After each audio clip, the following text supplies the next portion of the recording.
82살, 이제는 백발과 주름으로 가득한 할머니가 되었습니다. 세월의 흐름을 거스를 순 없지만 제 마음속엔 여전히 20대 중반의 새색시 모습이 생생합니다. 50년도 더 된 옛날 이야기지만 시집갔던 그날의 기억이 마치 어제 일처럼 선명해요. 남편은 정말 좋은 사람이었어요. 성실하고 부지런한 청년이었죠. 처음 만났을 때부터 그의 따뜻한 미소와 진실된 눈빛에 마음을 빼앗겼어요. 결혼 전 우리는 몇 번의 맞선을 거쳤는데 그때마다 느꼈던 설렘을 아직도 잊을 수 없어요. 부모님의 승낙을 받고 약혼을 하던 날, 남편은 수줍게 제 손을 잡고 평생 당신을 행복하게 해주겠어. 라고 말했어요. 그 순간의 감동이 지금도 가슴 한구석에 따뜻하게 남아 있습니다. 우리의 첫 살림은 정말 초라했어요. 좁디 좁은 단칸방에 낡은 이불 한 채, 조그마한 밥솥과 냄비 몇 개가 전부였죠. 하지만 그 작은 공간은 우리의 사랑으로 가득 찼어요. 밤이면 마주 앉아 오순도순 이야기를 나누며 행복한 미래를 그렸죠. 먹을 것도 입을 것도 넉넉지 않았지만 서로를 향한 사랑만큼은 풍성했어요. 남편은 이른 아침부터 늦은 밤까지 품팔이 일을 했고 저는 집안일을 도맡아 했습니다. 시어머니가 일찍 돌아가셔서 시집살이의 고충은 몰랐지만 가난과의 싸움은 정말 힘들었어요. 하루하루가 버거웠지만 서로를 의지하며 버텼죠. 때로는 산에 가서 나무를 뜯고 시냇가에서 빨래를 하며 살았어요. 지금 생각해보면 그때가 오히려 더 행복했던 것 같아요. 어느 봄날 시냇가에서 빨래하는 제 모습을 보고 남편이 다가와 안아주던 순간이 떠오릅니다. 부끄러우면서도 따뜻했던 그 포옹을 잊을 수 없어요.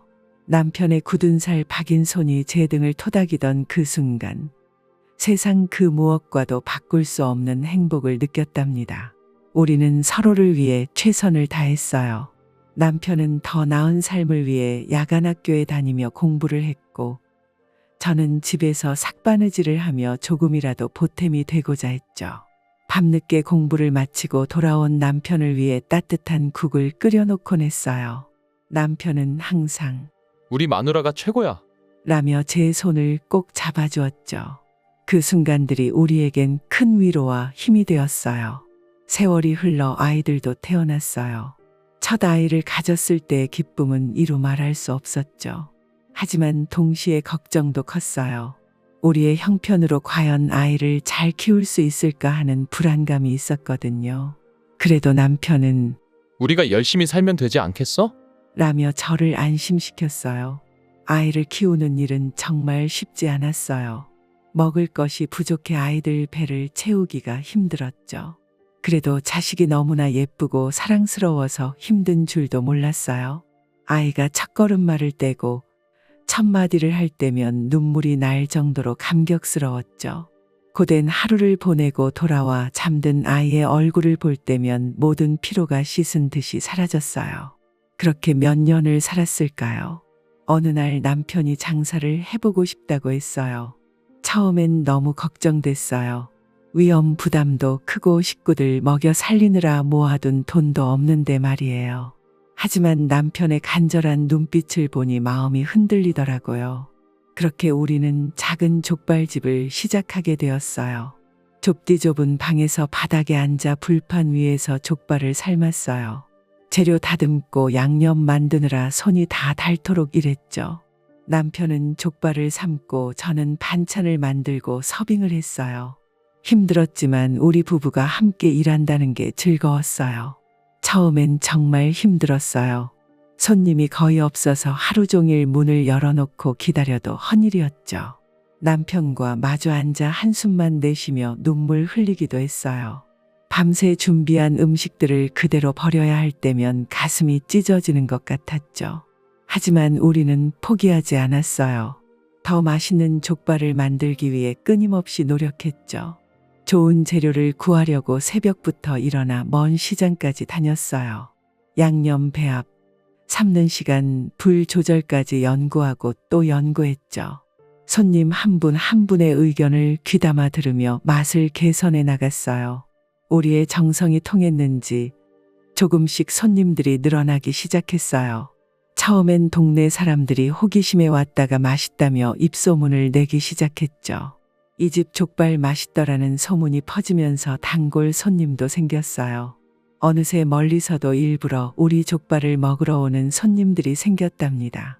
장사가 잘 되기 시작하면서 하루 종일 쉴 틈이 없었어요. 주문받고 음식 만들고 서빙하느라 정신없이 바빴죠.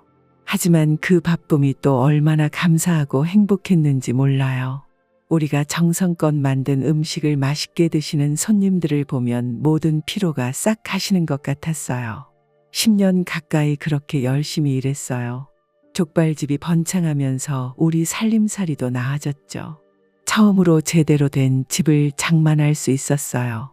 방 3개의 거실도 있는 집으로 이사를 갔을 때 얼마나 기뻤는지 몰라요. 아이들도 각자 방을 갖게 되어 좋아했죠. 드디어 우리는 큰 가게로 확장할 수 있게 되었어요. 2층짜리 건물을 통째로 사서 본격적인 사업을 시작했죠. 1층은 넓은 홀과 주방으로, 2층은 가족이 살 수 있는 공간으로 꾸몄어요. 직원도 여럿 고용하고 메뉴도 다양화했어요. 족발 외에도 보쌈, 편육, 순대 등 여러 가지 메뉴를 추가했죠. 그때가 우리 인생의 전성기였던 것 같아요. 가게는 늘 손님들로 북적였고 매출도 날로 늘어갔어요. 아이들도 무럭무럭 자라 대학에 가고 취직도 하고 우리의 노력이 결실을 맺는 듯했죠. 남편과 저는 서로를 바라보며 뿌듯해했어요. 여보, 우리가 해냈어요. 라고 말하던 남편의 얼굴에 자부심이 가득했죠. 하지만 행복도 잠시 갑자기 남편의 건강에 적신호가 왔어요. 어느 날 가게에서 일하다가 갑자기 쓰러진 거예요. 병원에 실려가 검사를 받아보니 심근경색이었어요. 의사 선생님은 평소 과로가 쌓여 이런 일이 발생했다고 하더라고요. 남편은 결국 그렇게 세상을 떠나고 말았어요. 순간 온 세상이 무너지는 것 같았어요. 제 인생의 반려자이자 든든한 버팀목이었던 사람이 갑자기 사라져버린 거예요. 장례를 치르고 난 뒤 한동안은 멍하니 지냈어요. 매일 울기만 했죠. 30년 넘게 함께 살았던 사람이 없다는 게 믿기지 않았어요. 하루하루가 고통의 연속이었어요. 가게 문도 닫아버리고 혼자 방에 처박혀 지냈죠. 밥도 제대로 못 먹고 잠도 설쳤어요. 남편과의 추억들이 파도처럼 밀려와 가슴을 아프게 했죠. 아이들이 걱정되어 찾아왔지만 저는 그저 누워만 있었어요. 그러던 어느 날 문득 정신이 들더라고요. 남편과의 추억이 주마등처럼 스쳐 지나가면서 그가 생전에 늘 하던 말이 떠올랐어요. 우리 족발집이 내 인생의 자랑이고 보람이야. 당신과 함께 일군 이 일이 너무 고맙고 대견해. 그 말을 떠올리니 갑자기 정신이 번쩍 들었어요. 남편과 함께 피땀 흘려 일궈온 이 가게를 이대로 포기할 순 없다는 생각이 들었어요. 제가 끝까지 지켜내야만 했죠. 그래서 마음을 다잡고 다시 가게 문을 열었어요. 남편 생각하며 이를 악물고 일했죠. 남편이 하던 일까지 제가 도맡아 했어요. 처음엔 힘들었지만 점차 적응해 갔어요. 손님들도 위로해 주시고 응원해 주셔서 큰 힘이 됐죠. 사장님 힘내세요. 우리가 있잖아요. 라는 말에 눈물이 났어요. 직원들도 저를 많이 도와줬어요. 그들도 남편을 그리워하며 더 열심히 일했죠. 사장님 걱정 마세요. 우리가 여기 있잖아요. 이 말에 얼마나 위로를 받았는지 몰라요. 그들의 도움으로 조금씩 안정을 찾아갔죠. 시간이 흘러 아들이 대학을 졸업하고 취직을 했어요. 주말마다 가게에 와서 일을 도와주곤 했죠. 처음엔 서툴렀지만 점차 요령을 터득해 갔어요. 아들이 가게 일을 돕는 모습을 보면 남편 생각이 나서 가슴이 아팠지만 한편으론 대견하기도 했어요. 어느 날 아들이 진지한 표정으로 저를 불러 앉혔어요. 어머니, 제가 회사를 그만두고 족발집을 물려받고 싶어요. 아버지와 어머니가 평생 일군 이 가게를 제가 이어가고 싶습니다. 그 말을 듣는 순간 복잡한 감정이 밀려왔어요. 기쁨과 걱정 그리고 아쉬움이 뒤섞였죠. 한편으론 아들이 가업을 잇겠다는 게 대견했어요.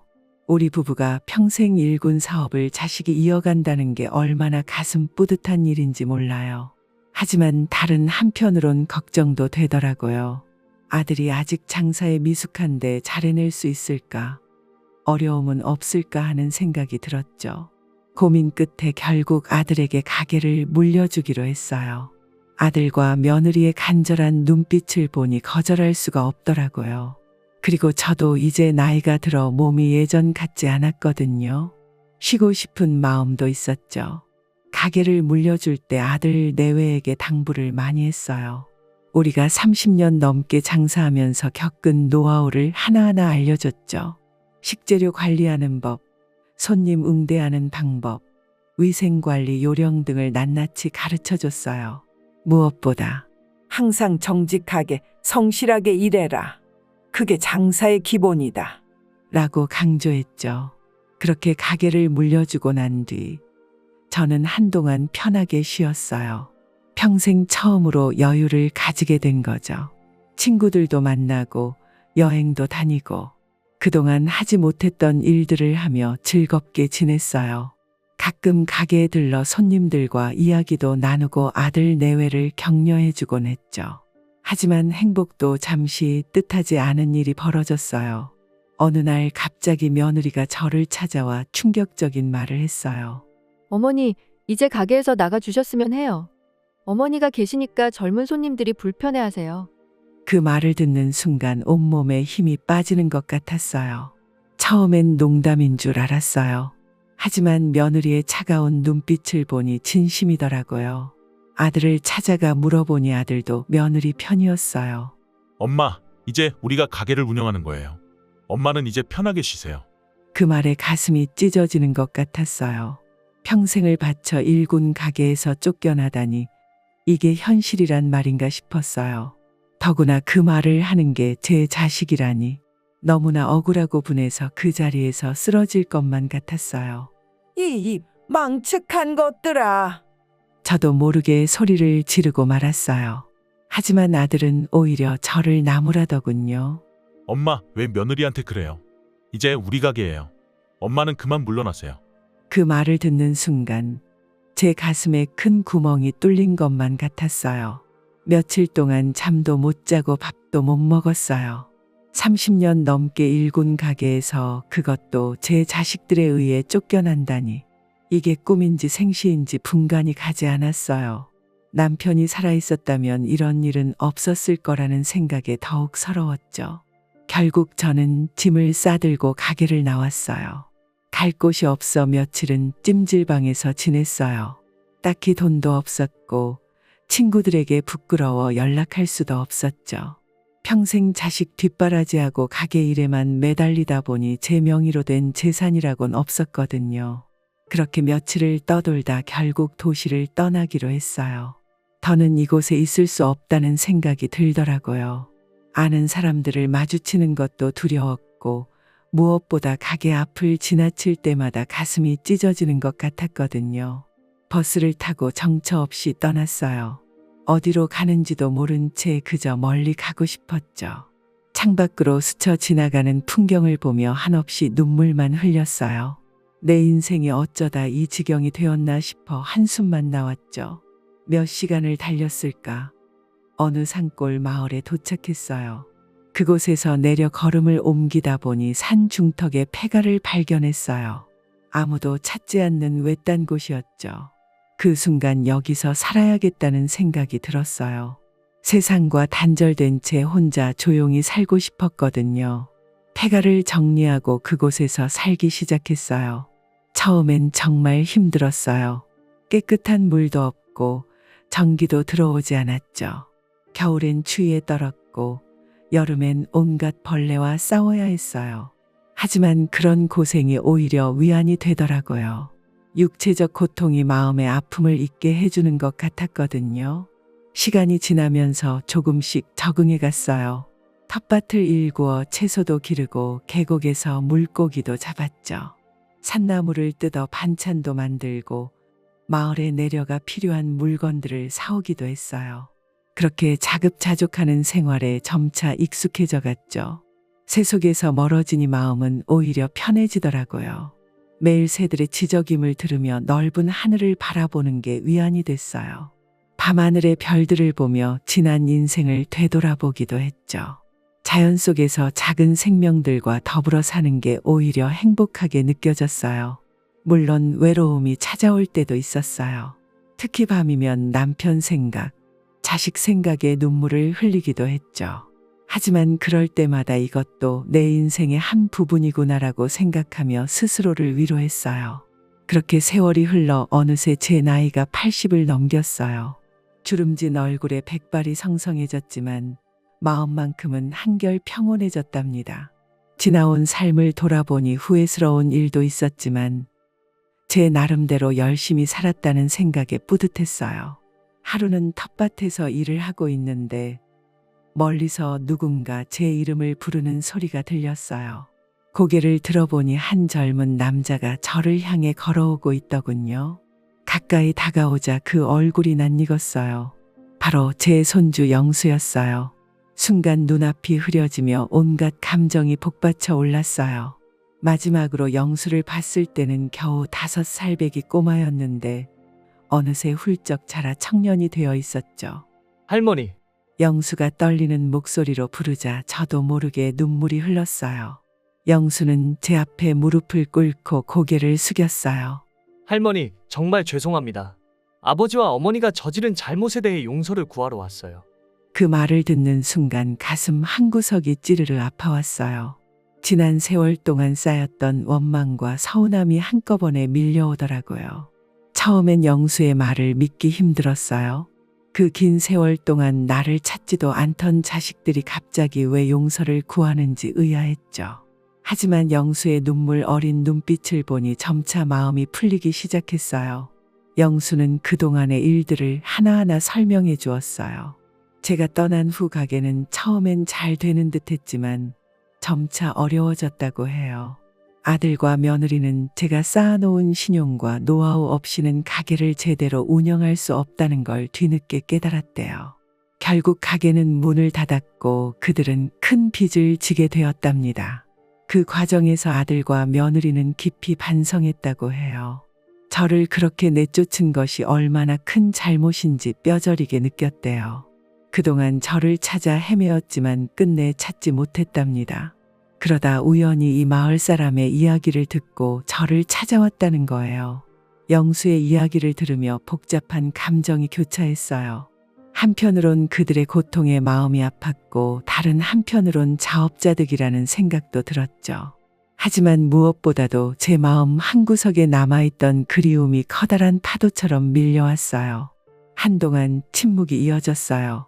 저는 깊은 생각에 잠겼고 영수는 조용히 제 대답을 기다렸죠. 마침내 입을 열었어요. 영수야, 할머니가 너무 힘들었단다. 하지만 이제는 모두 용서하마. 우리 다시 시작하자. 그 말을 듣자 영수는 펑펑 울기 시작했어요. 저도 눈물을 참을 수 없었죠. 서로 부둥켜 안고 한참을 울었어요. 그 눈물 속에 지난 세월의 아픔과 그리움, 그리고 새로운 시작에 대한 희망이 담겨 있었답니다. 영수와 함께 도시로 돌아왔어요. 아들과 며느리를 다시 만났을 때는 정말 복잡한 감정이 들더라고요.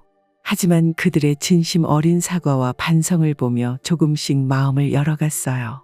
하지만 용서했다고 해서 모든 것이 바로 예전처럼 돌아갈 순 없었어요. 서로에 대한 신뢰를 다시 쌓아가는 데에는 시간이 필요했죠. 처음에는 어색하고 불편한 순간들이 많았어요. 식사 시간에 침묵이 흐르기도 하고 사소한 일로 언성이 높아지기도 했죠. 특히 며느리와의 관계 회복이 쉽지 않았어요. 오랜 세월 떨어져 지내다 보니 서로의 생활 방식이나 가치관이 많이 달라져 있더라고요. 며느리는 제가 옛날 방식만 고집한다고 생각했고 저는 며느리가 너무 서툴고 게으르다고 느꼈죠. 하지만 우리는 포기하지 않고 서로를 이해하려 노력했어요. 아들이 중재자 역할을 하며 우리 사이를 조율해주곤 했죠. 점차 서로의 장단점을 인정하고 받아들이게 되었어요. 며느리의 새로운 아이디어가 때로는 신선하게 다가왔고 제 경험에서 나온 조언들이 가정 운영에 도움이 되기도 했죠. 손주들과 지내는 시간은 정말 행복했어요. 영수는 이제 회사에 다니는 어엿한 직장인이 되었고 둘째 손주 은주는 고등학생이 되어 있더라고요. 그들과 이야기를 나누며 세대 차이를 느끼기도 했지만 그것 자체가 새로운 경험이고 배움이었죠. 은주가 학교에서 배운 새로운 기술들을 알려줄 때면 정말 신기했어요. 스마트폰 사용법도 가르쳐주고 인터넷으로 세상 돌아가는 소식을 함께 찾아보기도 했죠. 처음에는 낯설고 어려웠지만 점차 익숙해지니 재미있더라고요. 손주들 덕분에 저도 조금씩 현대 생활에 적응해 갔답니다. 가족들과 함께 지내면서 점차 일상의 소중함을 깨달아갔어요. 아침에 일어나 가족들과 함께 식사를 하고 낮에는 시장에 가서 장을 보고 저녁에는 다 같이 모여 TV를 보며 담소를 나누는 그런 평범한 일상이 얼마나 감사한 것인지 새삼 느꼈죠. 하지만 가끔은 산골에서의 고요했던 시간들이 그립기도 했어요. 그래서 때때로 혼자만의 시간을 가졌죠.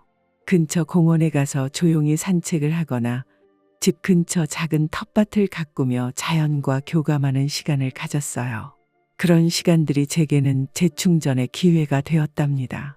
이렇게 제 인생을 돌아보니 참 많은 일들이 있었던 것 같아요. 고난과 역경도 있었고 기쁨과 행복의 순간들도 있었죠. 젊은 시절의 고된 노력, 사업의 성공과 실패, 가족과의 이별과 재회, 이 모든 경험들이 지금의 저를 만들었다고 생각해요. 82년이라는 긴 세월을 살아오면서 깨달은 것이 있다면 인생에서 가장 중요한 건 사랑과 용서라는 거예요. 미움과 원망은 결국 자신만 아프게 할 뿐이에요. 용서하고 사랑할 때 비로소 진정한 평화와 행복을 느낄 수 있다는 걸 알게 되었죠. 여러분, 삶이 힘들고 고통스러울 때도 있겠지만 절대 희망을 잃지 마세요. 제 인생을 돌이켜보면 가장 어둡고 힘들었던 순간들이 오히려 저를 더 강하게 만들어 주었어요. 그 고난을 이겨내며 얻은 교훈들이 지금의 저를 지탱해주고 있답니다. 그리고 주변 사람들과의 관계를 소중히 여기세요. 가족, 친구, 이웃, 그들과 함께 나누는 작은 일상의 기쁨들이 얼마나 큰 행복인지 나이 들어서야 깨달았어요. 서로 이해하고 배려하는 마음만 있다면 어떤 갈등도 극복할 수 있답니다. 마지막으로 여러분 자신을 사랑하세요. 완벽하지 않아도 괜찮아요. 실수를 하고 넘어져도 괜찮아요. 그저 매일 조금씩 나아지려 노력하는 것, 그것만으로도 충분히 아름답고 가치 있는 삶이랍니다. 이제 제 여생이 얼마나 남았는지는 모르겠어요. 하지만 남은 시간 동안 감사하는 마음으로, 사랑하는 마음으로 하루하루를 소중히 살아갈 거예요. 여러분도 각자의 인생에서 행복과 평화를 찾으시길 바랍니다. 긴 이야기 들어주셔서 고맙습니다. 구독과 좋아요 눌러주신다면 다음에도 또 다른 사연으로 돌아오겠습니다.